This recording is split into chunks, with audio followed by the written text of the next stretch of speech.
I am Karen Jackson, formerly inmate number 058. Hi, I'm Ronnie Fluker, formerly inmate number 424, and today I'm in the hot seat. And I'm Tamar, and I'm formerly inmate 279, 59, and 171. That's me. So, self-surrender. That's deep. You ready?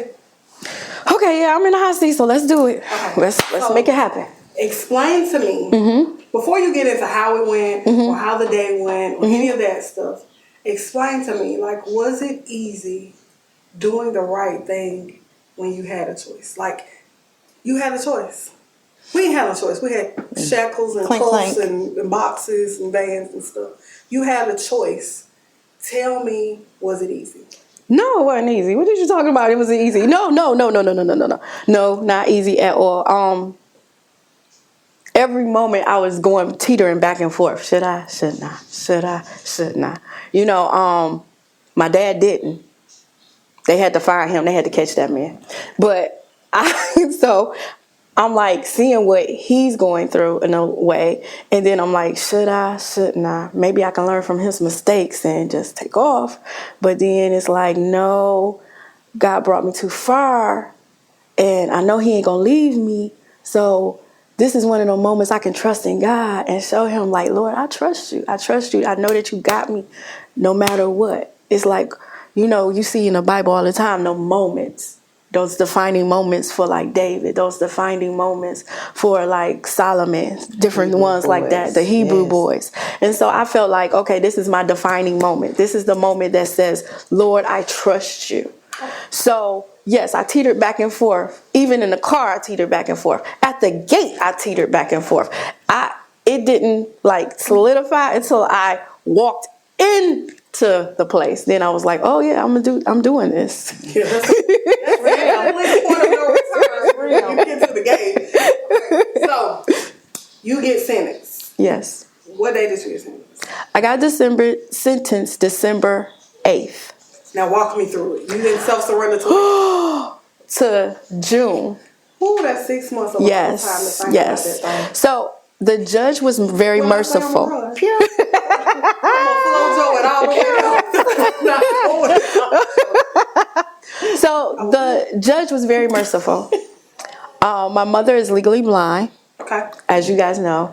And so he allowed me to have time to help her get situated. Okay. Because you have to understand, my father has been sentenced. Okay. So he's out of the picture. He can't take care of my mother. I'm sentenced, so I can't take care of my mother. And my oldest brother is about to be sentenced. Okay. So the only one left is my youngest brother, and he's in college. Okay. So, like, yeah, he can take care of her, but boys don't take care of their mamas like girls do. No. Yeah, They can't. So the judge was merciful to allow me to have time to set my mother up. Now, you have to understand, December 8th, I was stressed out. Like, to the point that December 24th, I had ate so much and was eating so much sugary stuff and stuff. I got diagnosed with diabetes. I was stressing out. Hold on. So you ate yourself into a medical condition? Yes, girl. Okay. Yes. I did not know that. I'm sure. Yes. It's maintaining my weight. So. Yes. Okay. Like December, I remember it because Christmas Day I was in the hospital. That's why I remember it. Like. So your last Christmas before you surrendered, I was in the hospital and found out I had diabetes. I was taking notes. Okay. Yeah. So I was just like, I done ate myself into. So I was really, really very, very stressed. It was tremendous amounts of stress. It's like the closer I got to June, the more stress I felt. Like the heavier it felt. And it was like, I would try not to think about it, but think about it. You know what I'm saying? Like, I would be eating chicken. I'd be like, man, this might be my last time eating chicken like this. You know what I'm saying? I would see a movie and I'd be like, you ain't got no movies in prison. You know what I'm saying? It's like everything. I was like trying to take it in. And then at the same time, my other thought was, oh, I'm going to be like the Hebrew boys. At the last minute, the Lord going to come in and I'm not going to go to prison. I was like, yeah, I was like, this is just a faith walk. This is just a faith walk. At the last minute, they gonna say nope. They got the wrong person. We messed up. You think about Joseph, just the Hebrew boys. You like with the parents to say, you pick out the Bible what you want to pick out the Bible.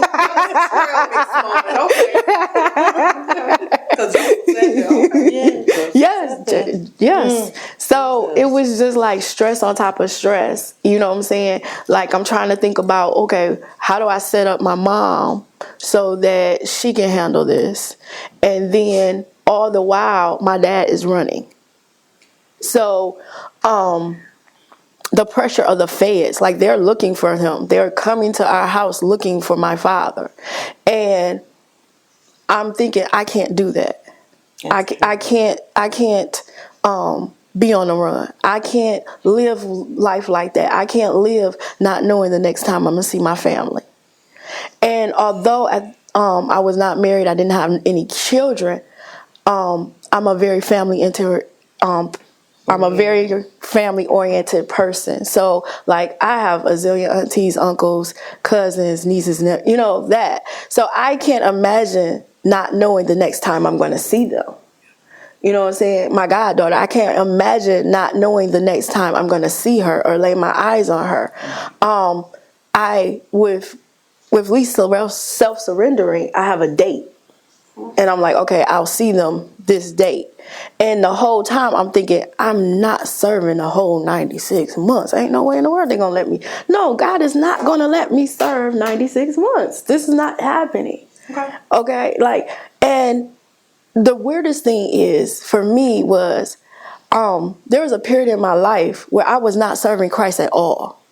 Like, I had got hurt. And I was like, let me rewind. I've been in church all my life. From birth, all my life. All I know is church. You know what I'm saying? So I'm thinking to myself, when I was out in the world hanging for a minute, they could have got me and I'd been like, yeah, that was me. But when I got arrested and everything happened, I was serving Christ to the best of, I think, my abilities. Like, when I say serving Christ, I wasn't like one of those people that just sit in a pew. I was ministering. I was witnessing. I was at church all the time. My goddaughter, my godmother told me, godmothers are not just for birthday gifts. Right. You know what I'm saying? A godmother is around for spiritual guidance. Mm-hmm. And I took that seriously. Like, she gave me that mandate. So I was walking into the things of the Lord. You know what I'm saying? I was walking into purpose, I believe. And this happens. And I'm like, why doesn't it happen when I was out in the world? Why is this happening now? Why is, you know what I'm saying? And then I'm thinking, okay, God got me. This is just a faith walk. I got this. The Lord got me. I'm not going to do no 96 months. Okay, that's why. So yeah, she thought she was Abraham and Isaac. This was it was going to be another sacrifice. Yeah. So, yeah, that's what I thought.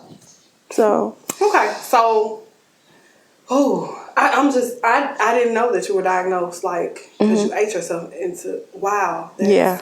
So, you've been sentenced, you've gotten your 96 months.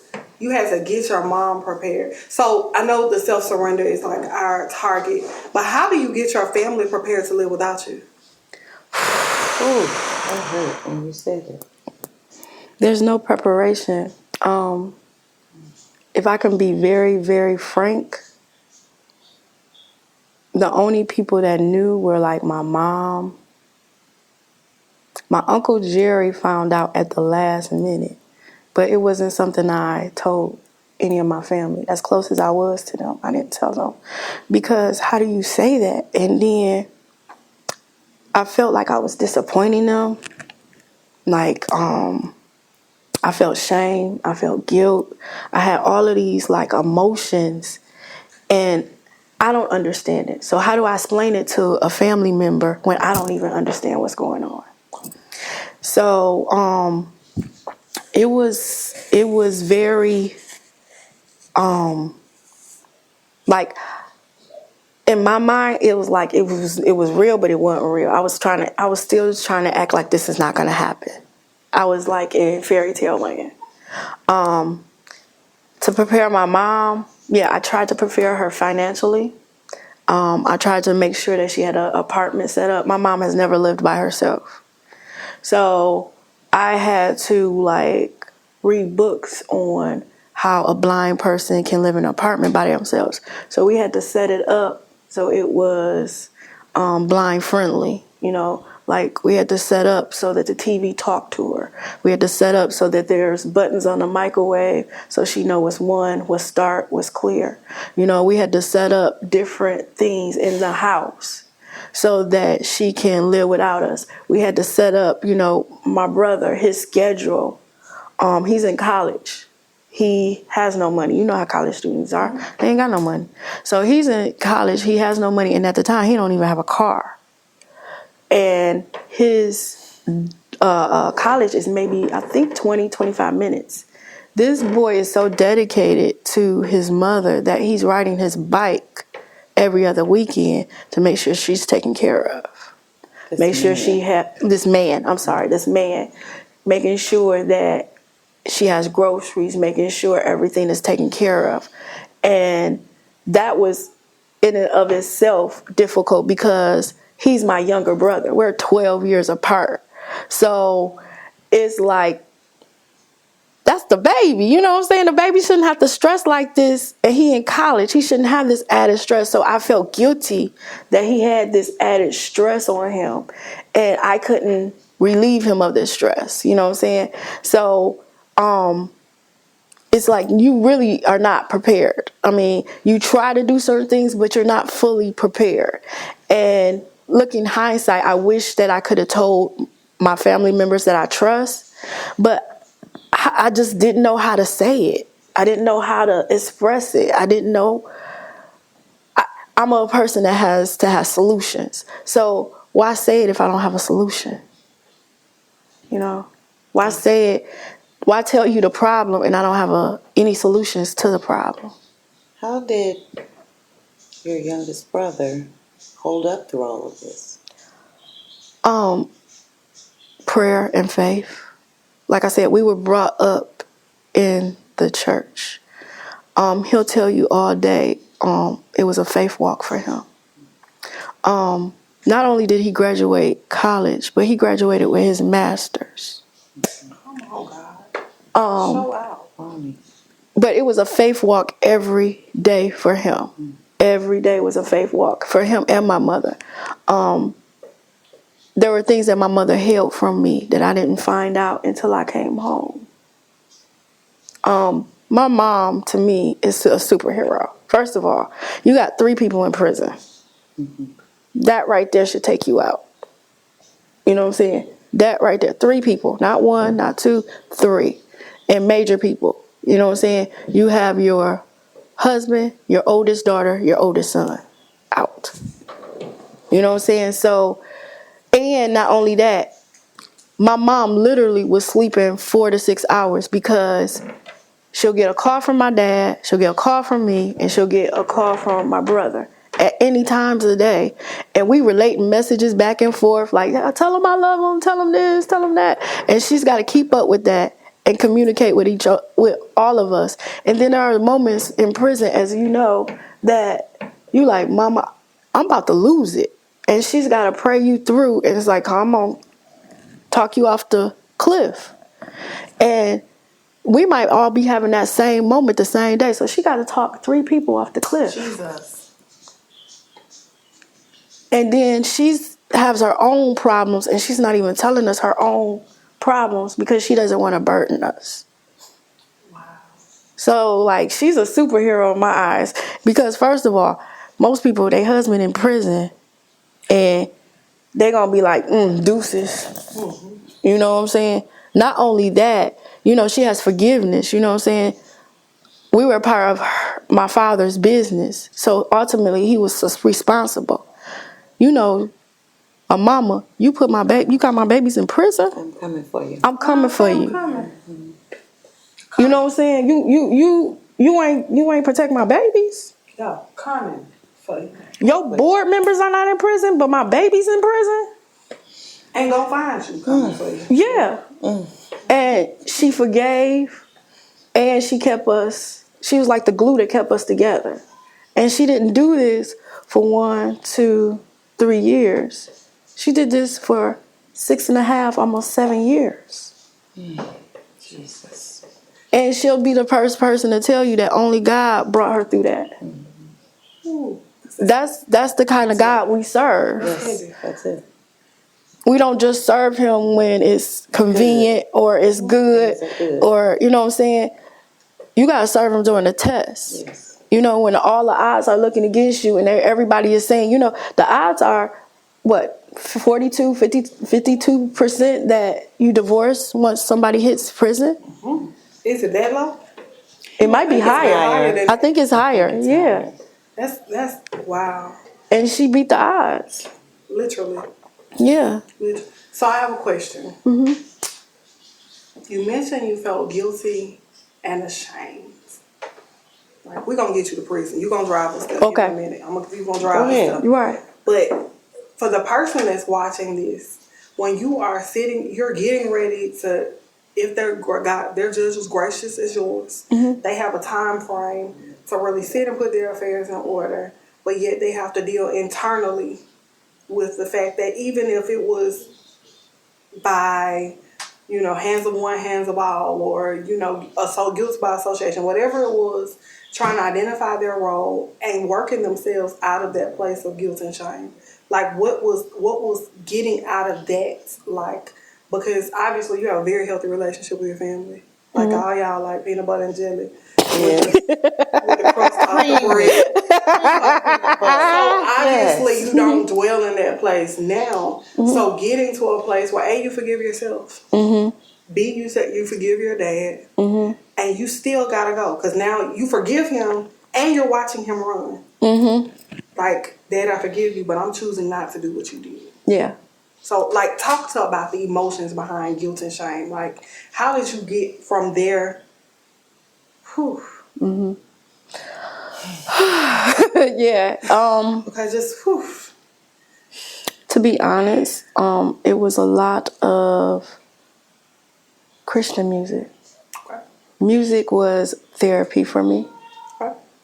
What kind of Christian music? Like, give us some. Like Shekinah Glory. Yes. Yeah. William McDowell. Israel Holt. Marvin Sapp. We love you, Marvin. Bishop-elect Pastor Marvin L. Winans. Yes. It was a lot of, and then it was a lot of older songs. The wood flow songs. Yes. With the tambourine. Yes. I know some of them. Near the Cross. My soul is anchored in the Lord. Oh, Jesus. Okay. Those songs that you used to hear in prayer. It was those. Also, it was a lot of prayer.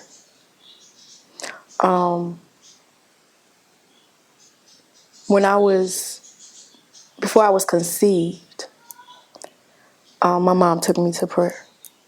When I was in the belly, she took me to prayer. So prayer is my go-to. You know, they say train up a child in the way they must go. When I find myself in a difficult moment, prayer is my go-to. So between prayer and listening to songs, because the wonderful thing that I love about the Lord, is he can interpret your tears. Sometimes your prayer is your tears. You can't even say in words. The guilt or the pain or the shame is so heavy that all you can do is cry your pain. And as you know, he'll bottle up every one of your tears. That's what the word says. He interprets tears. You know what I'm saying? And he even interprets your your groans. I mean, you can be in so much pain that you don't get to the words. you don't have the words that you can say. You don't know. How do you say, Lord, I really hate my dad right now? Because he put my mom in this situation. He put my brother in this situation. He put me in this situation. And I know that I'm supposed to forgive. And I know what forgiveness is. But I don't feel like forgiving, and I don't want to forgive him. And I know what the words say, and I know what the Bible say. But I really don't want my heart to turn to flesh right now. I want a stony heart. Because how could you put me in this situation? And I love that the Lord is a gentleman. He's not going to force something on you. And he's patient. And so he'll take your tears and he'll interpret your tears. And sometimes he'll do things for you to help you forgive. He'll walk you through the forgiveness process. He'll walk you out of shame. He'll walk you out of guilt. He'll have, one of the things I love is when I was going through this period, I felt so much shame, so much guilt that I would sit in the last pew in church. And what people don't understand is it can go to the first pew just like it can go to the last seat in the last pew. It's like the woman said, just give me the crumbs. Yes. Just give me the crumbs. The crumbs got the same thing the cake got. And at that time, the Lord would minister to me through song, through prayer, and through going to church. I would be like, I would feel suicidal. I would feel a lot of guilt. I would feel a lot of pain. And I would go to church and I feel it lift. I would feel it lift. I remember times I would feel so heavy that when I went to church, all I could do was sit. Like, I was slumped. Like, I don't have any energy. I barely made it here. I was just drained with life. And I remember, like, before the service would end, I'd be like, okay, I can breathe. Like, okay, it was lifted off of me. So that's what helped me. And it was all the time. That was my daily. The Lord would every day take a layer off. Every day help me through. Every day that the enemy would come after me to try to give me suicidal thoughts, to try to rehearse the incident. Because that's what the enemy do. He'll rehearse the incident so that you don't forget. So that you stay in anger, you stay in hatred, he'll rehearse the incident. So the Lord was showing me bit by bit how to stop rehearsing the incident. And once you stop rehearsing the incident, then you can start healing. And once you start healing, you can start forgiving. It took me, I got sentenced in December. It took me 2.5 years to walk in forgiveness. I wrote my dad, I'll never forget, I wrote him a letter. So I forgive you. It is what it is. If you never say sorry, ever, it's okay. If you never even thought you did anything wrong, it's okay. I forgive you. My heart is healed. And my heart got fully healed in the chapel inside prison. Inside prison, I got healed. In the chapel. And just like, where were you? I was in the chapel inside prison, and I said, you know what, Lord, I don't want to feel like this no more. I want you. I want all of you. He said, well, if you want all of me, you got to let go of that hatred. Jesus. I said, you know what, I'm a lover of you, and I want all of you, so I'm going to let it go. Okay. I'm going to let it go. In the prison. So let's get you to the prison, because you told us what had happened in the prison. Let's get you to the prison. Okay. You got sentenced. It's December. Yes. You don't have to be there until June. Right. Talk to me about June the 1st through the 6th. This is coming up to getting there. This 6 days. God created the whole world in 6 days and rested on the 7th. So what happened the 6 days before you got there? Okay, so first of all, I ate myself to oblivion. Like, my eating was out of control by this time. Like, I'll never forget. I remember going to Popeye's Chicken, and then they had back in the day 2 pieces of chicken and a side and a biscuit for $1.99. They had the special. Like, I bought 3 specials, ate them, and then still was hungry. Oh, My nerves was just that bad. Like, yeah, it was really, really bad. Because I'm thinking, first of all, I was thinking, all I'm gonna get in prison is bread and water because I don't eat bologna. Because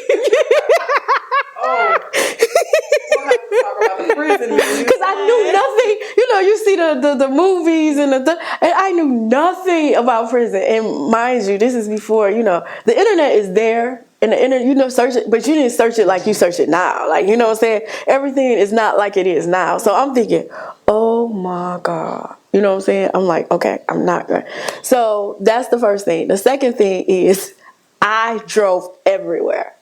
Like, I was like, I'm about to see Bilal. I'm about to see I'm about to go to the beach. I'm about to see this. I'm about to see, because I'm thinking like I need to get all of these memories in, because I'm not seeing this for another, I don't know how long, 6, 7, 8 years. You know what I'm saying? So I'm taking everything in. I'm driving everywhere, right? The other thing is like my mom. I'm like trying to navigate, because she's not believing this either. She's like, no, you ain't going to prison. This ain't happening. So I'm like trying to give her the account numbers, tell her what to do, use an ATM. I'm setting up her phone because she didn't have a cell phone. So I got to go set her up an old people phone. The jitterbug. You remember the jitterbug? I told you about that. Okay. So I'm like doing this stuff and she's not accepting it.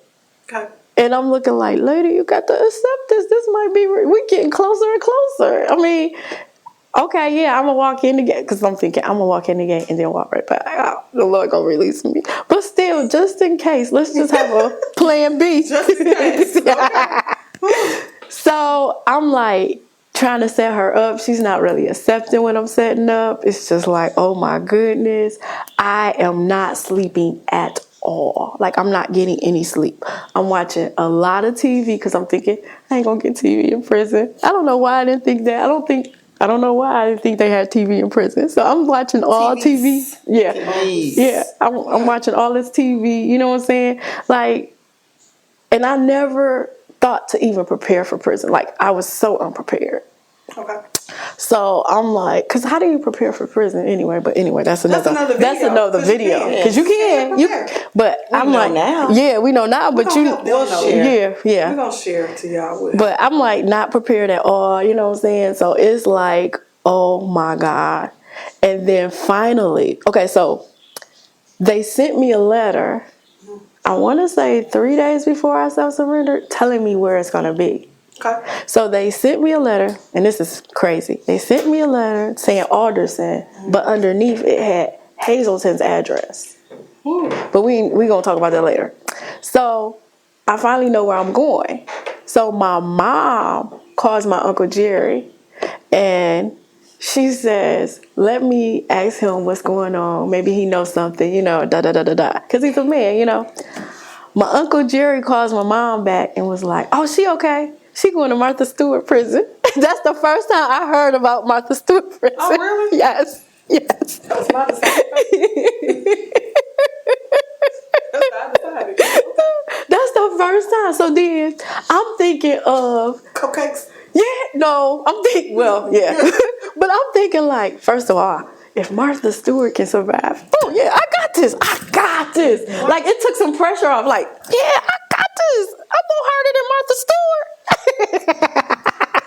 And then I'm thinking of, I saw the pictures on E.T. Remember E.T. Entertainment Tonight? And so I was like, they got cottages. They got bed. They had a fireplace. You know what I'm saying? They had a swimming pool. Yeah. I was like, oh, this is like a resort. So I'm really thinking, okay, I got this. You're gonna be all right. I'm gonna be all right. I I said, I know Martha Stewart didn't eat no bologna sandwiches, so I'm really thinking like, okay, I can handle this. I don't want to go to jail, but if I by chance have to, I think I can handle this. Cooking. Okay, all right. So you've traveled, you've ate, you have prepared your mom. Now, the day of truth. Because where are you driving from? I'm driving from Detroit, Michigan to Alderson, West Virginia. Okay, so you left on the 5th or the 6th? I left on the 5th. Okay, June the 5th. You are getting in the car. No, you're not in the car yet. You have to walk out the house. This is the last time you're going to see this house for a while. And you about to get in the car. Now walk me to the gate. Come on. Okay, so I wanted to have the last bit of control. Okay. So at the time in the car was my mother, my brother, Raphael, my youngest brother, and my boyfriend at the time. Okay. So my brother and my boyfriend were arguing over who's gonna drive, and I said no, I'm driving because I want this last bit of control. So the drive is 7.5 hours. So I have 7.5 hours to think about what's about to happen. My mind is going berserk. It's nighttime. That's the only good thing. We traveled at night. So my brother and my mother are in the back seat and they're asleep. I'm in the front seat with my boyfriend and my mind is going like absolutely crazy. Like I'm like, okay, what is gonna happen? I'm thinking of every movie I've ever saw, Shawshank Redemption. The Green Mile. I'm thinking of every movie of prison I've ever seen, and I'm like, okay, so how do I handle this? Okay, so if this happened, what do I do? Okay, I don't even want to buy soap, so I don't drop it. You know, I'm thinking of all these things. I'm thinking of all these things. I'm like, yes, I am thinking. I'm thinking of like, what do I do? I'm like going crazy. I'm like going crazy. So, like, you could tell my mind is going crazy and I'm going crazy. And my boyfriend at the time, he ain't my boyfriend right now, y'all, and it's a reason. So, at the time, I had to say, you're going to be okay. It's going to be all right. Dude, you are not where I'm at. What are you talking about? It's going to be okay. You all right. It's not gonna be okay. It's not going to be okay. I want to yell, but, they sleep. And I'm like. He touched you and told you? Yeah. And I want to say, shut up talking to me. Just be quiet. Sometimes, you know what? I love Job's friends. Sometimes you just gotta be quiet. You sit there. You ain't always gotta say something. So I'm just like, if you're the friend, take on the posture of Job. Yeah. Sometimes it's just sit there. Just be quiet. Let the Lord use you in the gift of silence. So I'm driving there. And the plan, this was the plan, because if you've been around me, I love plans. So this is the plan. We're going to get there at like 8 o'clock in the morning. I don't have to surrender till 1 o'clock. So when we get there. They gave you a time? Yeah, they gave you a time. Okay. So when you get there, I'm going to see what the surroundings look like. I'm going to survey the land. I don't know why I was surveying the land. I'm going to survey the land. And then I'm going to, What? Then after I survey the land, I'm going to get a meal, my last meal with my family. And it's going to be good. You know what I'm saying? Okay. That's what we're going to do. We're going to find us a restaurant. We're going to eat. At Alderson. Break bread. When I get there, though, and I'm pulling up. And I, first of all, red alert. I see barbed wire. I'm like, I ain't see Martha Stewart and barbed wire. Why am I looking at barbed wire? And then it say, men this way, women this way. And I'm looking like, no, I don't remember Martha Stewart and Alderson being divided. I'm like, what is going on? And all the while, I'm not reading the signs. I'm not paying attention. It's saying Hazleton. So I drive up to where you supposed to surrender, and I said, I ain't walking up in there. I said, I'm not going to prison. And so my mama and Raphael said, well, we're going to go and see if this is where you're supposed to be. So they take the paper and they go into Hazleton. So they look up my information and they're like, you're at the wrong place. You're not supposed to be here. You're supposed to be in Alderson. You're at Hazleton. And I have to be in Alderson in 3 hours. If I'm not there within 3 hours, I'm considered, about 1 o'clock, which is a 3-hour drive, I'm considered to have, I'm fleeing. Wow. Okay. So now, How far is Hazleton from Alderson? it's a 3-hour drive. Okay. And you got 3 hours to get there. I got 3 hours to get there. And you hungry. And I'm hungry. So And my nervous level has went through the roof. Yeah. And so now I'm like, what in the world? This is crazy. Like, oh my God. So I'm still in the driver's seat. I'm like doing 90. My brother was like, thank God for him, because he know how to calm me down. He said, who rushes to go to prison? Who is breaking the speed limit to go to prison? He said, if you don't take yourself and pull over, I'ma drive, because you ain't got no sense right now. The sense in your head is not working. I was wondering why you was doing 90, but Yes, like, because I'm thinking like, I don't want them to add more years. You know, you hear all those little isms. Well, I didn't even know. They don't tell you it's a grace period. They don't tell you. So the Hazleton people could have told me it's a grace period. No, they just let me speed. Like, so cruel. yes, and unusual. Just cruel for no reason. Yes, like, I'm already going to prison. Why are you gonna punish me a second time? You know. But anyway, so my brother gets me there. And it's like, because we had to get gas, we had to stop it, you know, all of that. So it's almost 1 o'clock. We get there like at 12:45, like with 15 minutes to spare. Like, wow. I remember it so vividly. So you got this phone that you have to call. You walk up to the phone and you call them so that they can come and bring the bread truck to pick you up, to take you into the prison. Mm-hmm. So I'm saying my I love yous. I'm saying my goodbyes. I am like drenching wet because I'm like, this is really happening. I'm like, how do you say goodbye to your mom and your brother and your boyfriend who you don't want to talk right now? But yeah, how do you say goodbye to all these people? You know what I'm saying? And you can only bring a couple of items, which I happen to have my Bible. So they was like, you can bring your Bible in. But how do you say goodbye to these people? And you don't know the next time you're going to see them. Mind you, the next time I saw my mom was like 4.5 years later. Jesus. The next time I physically laid eyes on my mother was 4.5 years later. So, and my brother I did not see until 6.5 years later. When you were released? When I was released. I never saw my brother while I was in. So. Wow, I didn't know that. Yeah. So how do you... We asking you. Yeah. How do you do it? Yeah. So... Because we ran already. We gone. Oh. So I call on a bread truck. And I'm thinking they're going to come out immediately, right? They took their slow time. Like, slow time. Like, yeah, like I ain't had nothing but time to wait on them. I was frustrated. I was like, I could have went and got a burger. Mind you, I'm hungry, but I'm trying to get here. So come to find out, we waited like in the parking lot almost a whole hour for them to come get me.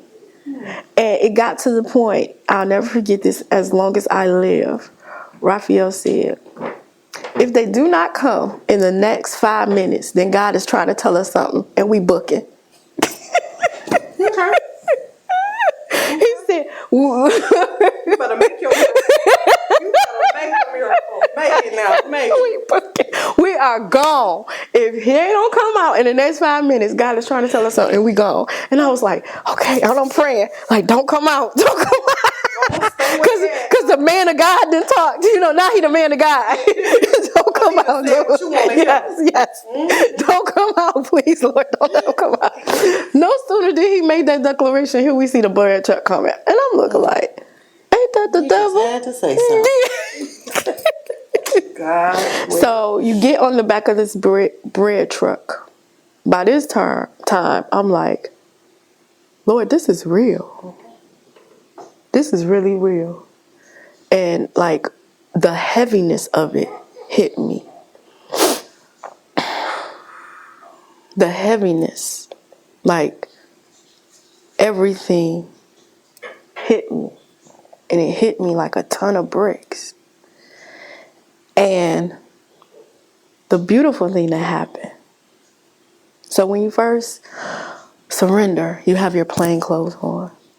And so the first thing they do is they take you into a room and they pat you down to make sure you don't have any drugs, any contraband, anything on you. And then they make you strip your clothes off. And that's if you've never been in that situation, as you know, that's a very degrading situation. Jesus. And the funniest thing happened. Thank you, Jesus. As I walked into that space, as I started taking layers off of clothing, I can hear music. I could hear the Lord ministering to me in music. And it wasn't the latest Christian song. It was those Vacation Bible songs. You know the songs you hear when you're in the Vacation Bible School, like, yes, Jesus loves me. Yes, Jesus loves me. And it was like the sweetest voice. So it was as if like the heaviness started lifting, like, okay, he got me. He's right here. I kept hearing like, God gave me a song that the angels could never sing. I've been washing the blood of the crucified one. I am redeemed. Because you don't understand. In prison, they'll make you feel like you're nothing. But to know that God shed his blood for me and redeemed me, it combated that. So I kept hearing them songs like all up the hill. You know that hill is a beast. It's called Hallelujah Hill. Yes, like the hill goes like this. Like if you ain't never walked on a hill, there are no hills in Michigan. So that hill almost, you need Jesus to walk up that hill. Yes. So I'm walking. Make it to the Hallelujah. Hallelujah Hill is something else. So I'm walking up the hill on my way to the dorms. And I'm hearing this music in my ear, and it's giving me peace. It's giving me joy. Like I know I probably was like one of the only people got a smile on my face because it's like I know God got me. I know He's right here. Like I can feel Him. I can feel Him. He's singing to me. And so, when you walk in to the dorm, first thing they do is they take your bag. First of all, let me go back a little bit. When you get stripped, they put you on what was it? It was like tan outfit, but it's say orange ones with blue kids. Yeah, orange one with blue kids, and everybody know. Right? Yeah, everybody. Yes, that's what it is. Everybody know that you knew. It's like fresh meat. Like everybody know that. Yeah, you just came on the compound. Like they advertise that you knew. Like you can't even just slip in. So it's like, dude. So then when you right. I don't know. So when you go into the dorms, the first thing they do is which is the weirdest thing. I ain't never seen this before in my life. You get a welcome committee in prison. Like at the bus stop. The people come and welcome you and make your bed up. Like who does that? You know what I'm saying? So they come and welcome you like, we know this is a bad situation, but here's your bed. I'm gonna help you make up your bed. I'm gonna show you the rules and la la la la la. And how much time you get? And that's the first question. That's the first question they ask you. Not your name. How much time you get? No, not your name. Not where you from. Not what you did. Not what you did. How much time you get? Well, that's the first question. So this girl, like it's 3 of us together. So the first girl, they said, how much time? Now she's bawling her eyes out. They said, how much time you got? And she said, 3 months. I said, She should be disqualified. Just stay in R&B, okay? And then, so then they asked the next girl next to me, and they said, how much time you got? She said 2 years. Now, she is crying horrendously. Like, I feel good. Hey, 2 years hurt. she's crying horrendously. So they asked me, they said, how many years you got? And I was like, 8. And so then they was like, you should be crying like her, and she should be looking like you. 3 months. And I was like, Honey, 3. yeah. We're gonna just disqualify her. Yeah. So, you just gonna disqualify her? Yeah, No, okay. we're gonna disqualify you. Okay. Because every moment counts. You But- can get your time back. Yeah. But that was, how I entered in, you know what I'm saying? And after that, they teach you the rules. You know what I'm saying? Yeah. They teach you the rules. So you went to A4 first? No. Or did you go straight to B3? No, I went to A3. Okay. That was the welcome committee. It was A4 when I got there. Oh, they switched. I went to A4 when I first got in. Okay. So first of all, we're talking language that people might not know. Oh, it's 2 big buildings, huge buildings, and it is separated into quarters. So there's A building, which is A1, 2, 3, and 4. With no air condition. That's the A building. You're going to burn up over there. Listen. And then there's B building, which is also split into quarters, which is A, B1, 2, 3, and 4. And I don't know how they assign it, honestly. Me neither. I have no idea how they assign where you are. All I know is there is 2 RDAP buildings. 2 RDAP, which is B2 and B4. We'll talk about RDAP, which is the residential drug program.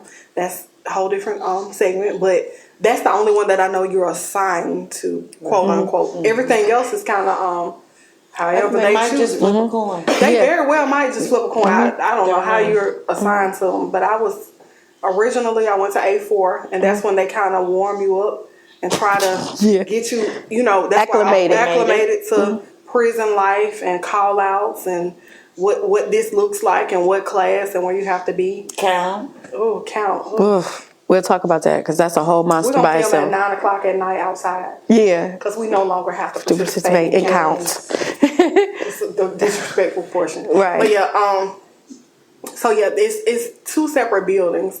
And I really don't know. I'm trying to think, did somebody ever tell me how they pick where you go? No. They did. No. I don't know if they Can I- ever pick. Can I do a shout out? Shout out Sure. to B3. We all from B3. Oh, So okay. any All right. B3? Yes, B3. We are. We met in B3. Yes.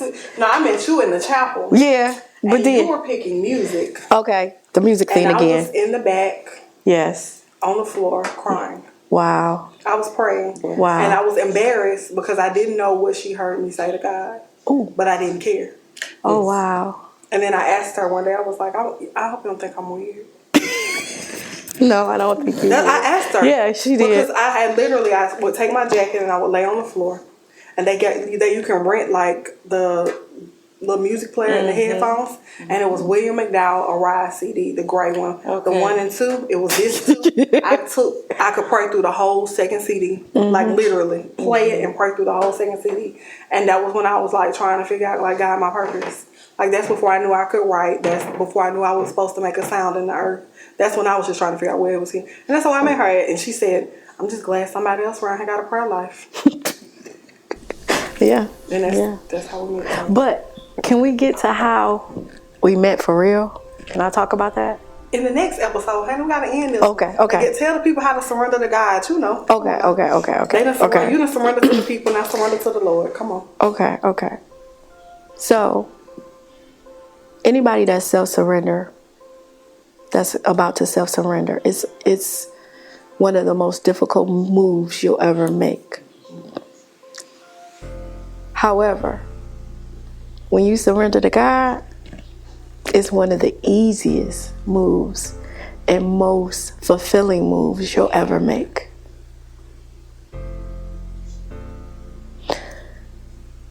I would never have been able to talk to you today, to get through the prison process, to do 6.5 years, had I not known who Christ was and surrendered my life to Him at 12 years old. When I surrendered my life to Christ, that was the best move I've ever made. God is my everything. my everything. My everything, my breath, my life, my peace, my joy, everything. And I invite you to make him your God and let him be everything. When you're low on peace, he'll be your peace. When you don't have the strength to walk past the gate, he'll be the strength you need. When you don't have the courage to say the words, he'll be the courage you need. When you need joy, he'll send joy your way. When you don't even have the words to say, he'll interpret your tears. He's an interpreter. Whatever you need, you can get in Christ. So I invite you, I introduce you to the one who saved my life, to the one who brought me here in front of you, to the one who is my all in all, to the one who is greater than I, the one who is my king, my love, my life, my strength. I introduce you to him. I invite you to make him your all. I invite you to believe in him. I invite you to try him. The word, you won't lose nothing in trying him, but you'll gain so much more. I promise you, I can guarantee that one. You'll gain so much more in trying him. And right now, you ain't got nothing but time. So try him. Pray. And it doesn't have to be, you don't have to be a traditional fruit prayer. It's just a conversation. And be yourself. Be yourself. You don't have to come with big, elegant words. You don't have to, have a facade. He knows you. He is the all-knowing, all-wise God. So you can come to him just as you are. You can say, you know what, Lord? Okay, I listen to these girls and they do look like they know what they're talking about. They don't look bad. They don't look like they've been in prison. They got all their teeth. They look pretty. They got lashes on. So maybe let me see what you got. Let me see if this is true. Let me see if this is real. So, yeah, I'm going to believe in you. I'm going to commit to you. And I want you to show me that you're real. I'm going to believe you with all my heart. I'm going to believe that you died for me, that you rose from the dead, and that you resurrected, that you are a living, live God. I don't worship a dead God. You're not dead. You're a living, breathing God. And I'm going to believe that. And I'm going to receive you. And I want to see that you're real. You can say simple. It don't have to be elegant. You see how I messed up a little bit? It don't have to be elegant. It don't have to be perfect. It just has to come from your heart. It just has to come from your heart. And once you do that, your life will never be the same again. Never. Never. You'll walk into purpose. You'll find stuff that you never knew about yourself. He'll show you why he designed you.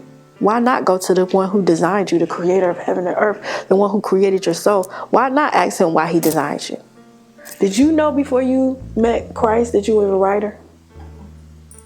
Did you know the gifts that you had within you? No, not to stand on. Like in kindergarten, like I wrote, I was like at the Young Authors Conference, and I was spelling bees. But until I heard his voice, and knew his voice was loud, allowed his voice to be the loudest voice. Like everybody will tell you what they think you're good at, right, or what you can do, but only in relationship did his voice become the loudest one. So then when somebody says, well, you can't, but he said I could.